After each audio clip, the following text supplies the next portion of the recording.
देवो महेश्वर गुरु साक्षात् परम ब्रह्म तस्मै श्री गुरुवे नमः। हम लोग आगे की तरफ पढ़ते हैं। हम लोग उस प्रसंग को पढ़ रहे थे कि कैसे कर्म के हिसाब से अनादि योनियों में मनुष्य का अगला जन्म होता है। उसी में आगे की तरफ पढ़ते हैं। उन्होंने कहा, मार्ग पर चलते समय या तो गति के साथ चलें या संगति के साथ चलें। रास्ते में चलते समय आप में गति रहनी चाहिए। ऐसा भी धीरे धीरे ना चलें कि कोई दूसरा आपको धक्का दे करके आगे निकल जाए या आपके साथ वह बदतमीजी कर जाए। गुरुदेव ने कहा, एक बार मैंने देखा था कि विजया सिनेमा के पास ही एक लड़कियां लूना लेकर के जा रही थीं। उनकी चाल बहुत धीमी थी। परिणाम यह हुआ कि पीछे से कुछ लड़के साइकिल से आ रहे थे। उनमें से कुछ एक ने उनके ऊपर थूक तक दिया। उस लड़की ने उसे बदतमीज कहते हुए गाली दी और लूना को तेजी से चलाकर चल दी। थूकने की क्रिया जब हो गई तब उसमें गति आ गई। यह देखकर मैं दंग रह गया। दूसरी स्थिति में आपके साथ अच्छे लोग चल रहे हों, अच्छे का तात्पर्य है स्वच्छ प्रकृति के व्यक्ति हों, सज्जन पुरुषों के साथ चल रहे हों, ताकि उनसे आपके ज्ञान की वृद्धि होती रहे और संगति अच्छी मिले। इसके पश्चात 11 सितंबर 1992 दिन शुक्रवार। कल गुरुवार था, गुरुदेव का मौन दिवस। मैं सोनू बैठक में बैठे वार्तालाप कर रहे थे। सोनू ने कहा, आप 3 रंग की बातें बोलते हैं, हमारे समझ में नहीं आती। सोनू ने गुरुदेव से कहा। तब फिर सोनू से गुरुदेव ने कहा, ठीक है तो तुम घर चल लो। सोनू कुछ दुखित मन से उठकर गए। इसी बात पर बात हो रही थी। गुरुदेव ने कहा, मैं हमेशा एक ही तरह की बात करता हूँ, तुम उसे समझना नहीं चाहते हो। तुम्हारे अंतःमन में घर जाने की इच्छा थी, इसीलिए मैंने कहा। मैं बहुत सी चीज़ें देखता रहता हूँ, तब कहता हूँ। तुम लोग केवल एक ही चीज़ की तरह देखते हो और एक ही तरह से बोलते हो कि गुरुदेव तो हमको भगा रहे हैं। इस पर उन्होंने बहुत बातें की, सोनू को समझाया और प्यार किया। हम लोग जब बातें कर रहे थे तो उसी समय अशोक कुमार मिश्रा उनसे मिलने आ गए। उस समय मैं जमीन पर लुंगी पहने बैठा था तथा गुरुदेव का पैर सहला रहा था। उनके आने पर हम लोग खड़े हो गए।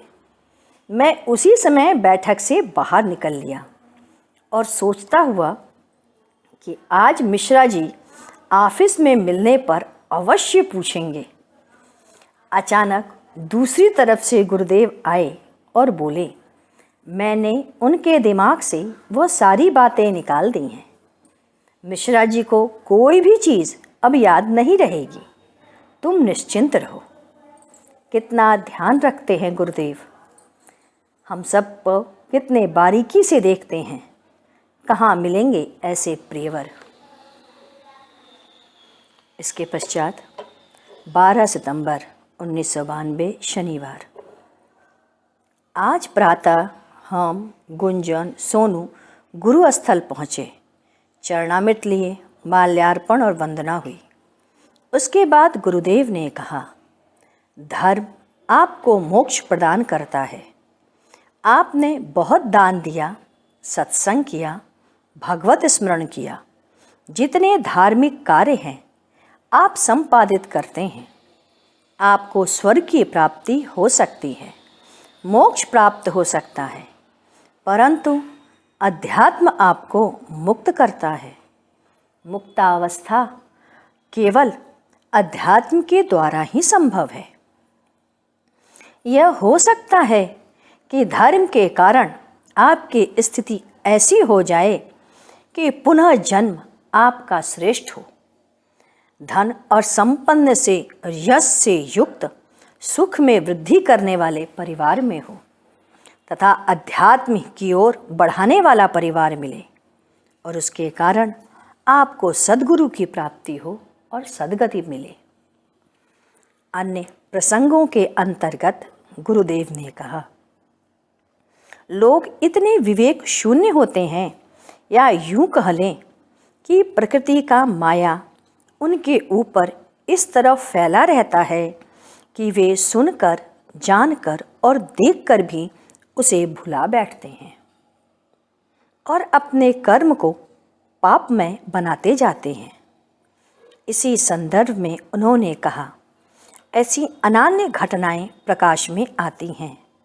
कभी कभी अखबारों में भी पढ़ने को मिला है कि अमुक व्यक्ति की मृत्यु हो गई, परंतु 2 घंटे के बाद वह जीवित हो उठा। उससे इस तरह की बातें बताई, परंतु व्यक्ति उनकी बातों को सुनकर, पढ़कर भी सोचता है कि यह संभव नहीं है, इसे भ्रम हुआ होगा। गुरुदेव ने बताया कि जब वे औरंगाबाद में रहते थे तो उनके ही मोहल्ले में कुछ दूर पर एक बुढ़िया स्त्री का मकान था। वह बुढ़िया अचानक अनाज बीनते समय मृत्यु को प्राप्त हो गई। उसके पुत्र बाहर थे। जब तक उसके पुत्र आते बुढ़िया जीवित हो गई। संयोग से गुरुदेव की अवस्था उस समय 13 वर्ष के आसपास थी।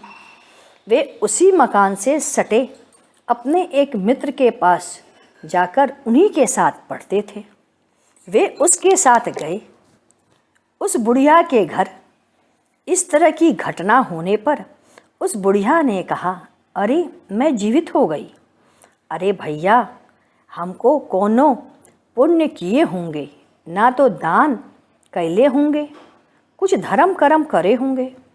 बगल वाले को देखिए, उनका चेहरा आरी से कटा जा रहा था। उनको एक पैर काट करके आग में झोंक दिया गया। बाप रे बाप, अब हमका करी, हमार तो पूरा जीवन बीत गया। इस प्रकार की बातें बुढ़िया बोल रही थी।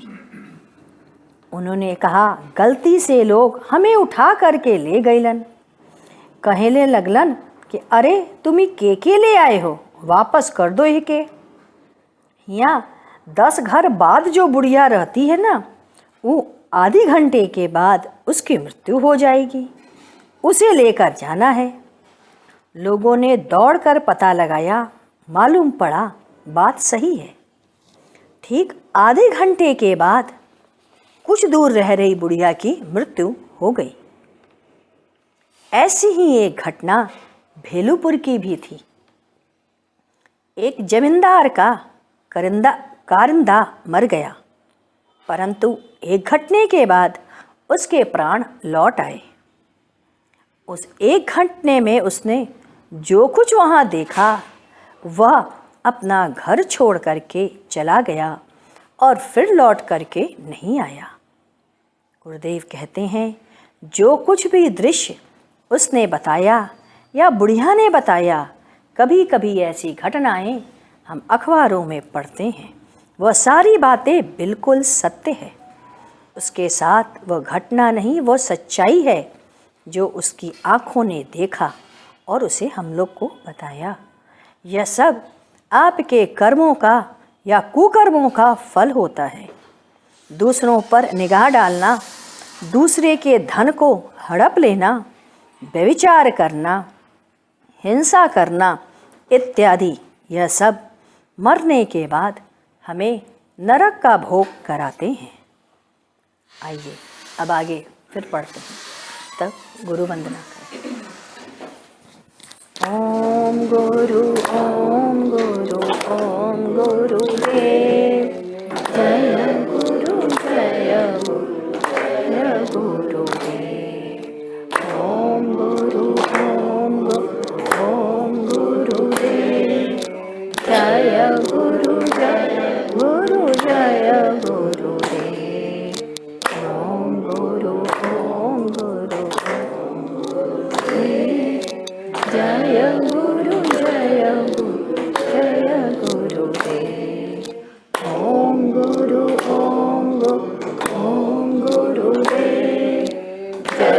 गुरु गुरु जय गुरुदेव। ओम गुरु गुरुदेव जय गुरु जय गुरुदेव। ओम गुरु गुरुदेव जय गुरु जय गुरुदेव। ओम गुरु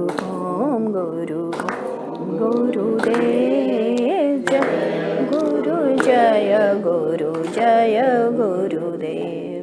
बोलिए सद्गुरुदेव महाराज की जय। सद्गुरु तुम्हें शत शत नमन। सद्गुरु तुम्हें शत शत नमन। सद्गुरु तुम्हें शत शत